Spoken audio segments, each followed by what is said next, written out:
Hi, my name is Reina Linciuson from Grade 8 Nara, and this is my project performance in Science 8 and our teacher, Ma'am Jennifer A. Season.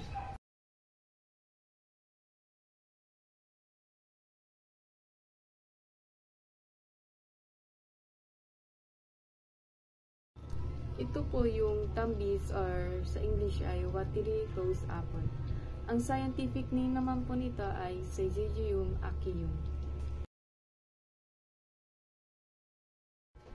The genus Syzygium belongs to the Myrtaceae family, which consists of 144 genera and 5,500 species, with about 1,200 of the species belonging to the genus Syzygium.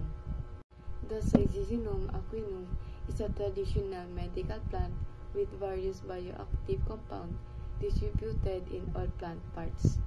These include phenolic compounds, flavonoids, tannins, terpenoids, and essential oils.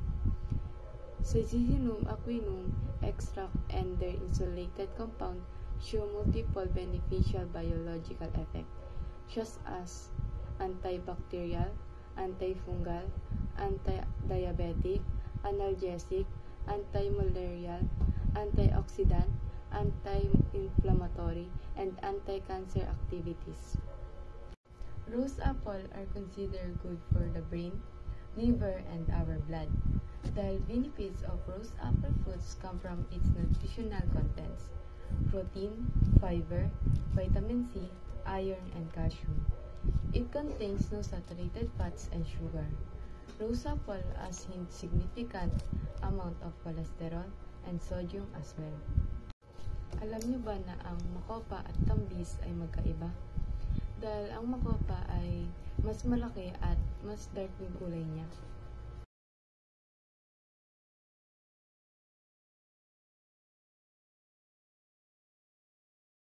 Thank you for watching. Bye!